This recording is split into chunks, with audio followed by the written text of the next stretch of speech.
Hello there, and thank you for joining us on the Reba Chic channel. But today's topic, I'm gonna go over three things I wish I knew before I started painting uh, furniture with chalk paint. But before we start, please make sure that you subscribe to my channel. Please like us, and also don't forget to click that notification for future videos. So let's begin. I wanted to thank you in joining me here at my shop. So the first thing that I wish I knew was about bleeding furniture. And what that means is when you purchase furniture, if you have old pieces, as you know, we all or our parents use pledge on furniture or different types of chemicals.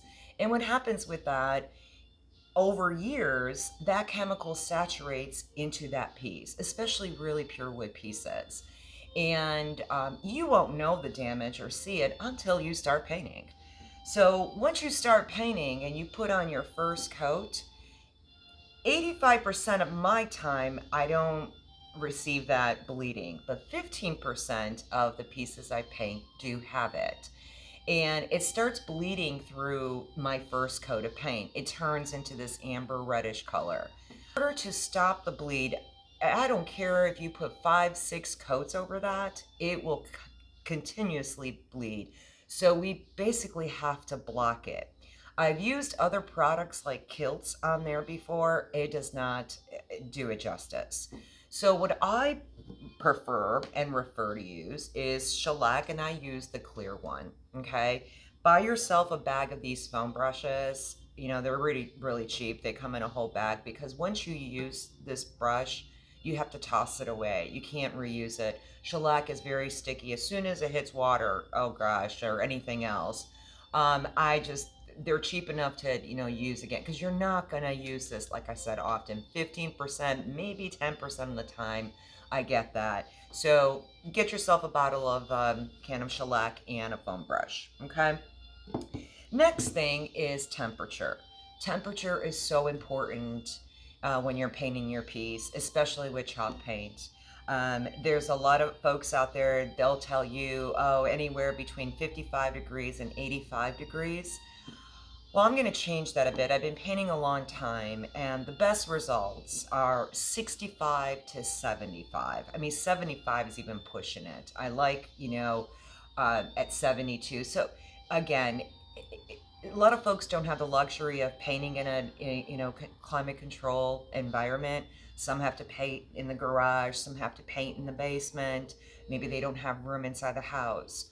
So with this, temperature is important. The reason why is because if you are, if it's too cold or too hot, you're going to have multiple imperfections on your work.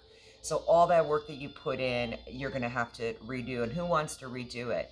And regardless if you sand it down or repaint it again, you're still in that same temperature. So if you can at least move to a climate controlled room, you're better off than obviously, restarting it all over again. The next thing that I find that I wish I knew was polyacrylic versus waxing furniture. When I first started, I polyed everything. I used polyacrylic on everything. And it was not easy. You really had to get used to the strokes, the brushes, the white marks that it leaves. Even though it's called clear, it can leave a foggy look to it. And I polyed everything. And then I started waxing. So with the items that you have, such as if you're doing kitchen tables or desks or where an item or furniture piece is going to have high traffic, I definitely suggest polyacrylic because it's high traffic. Anything else can be just waxed and buffed, and that's it. Some pieces, like end tables, there's not a lot of high traffic on there. You can wax that piece, not just with one coat, but multiple coats. You could. And same thing with poly, especially when you're doing say, a kitchen table, dining room table. I personally can put 6 to 7 coats of poly on there. Why? Because it's durable. I mean, it's going to last a long time.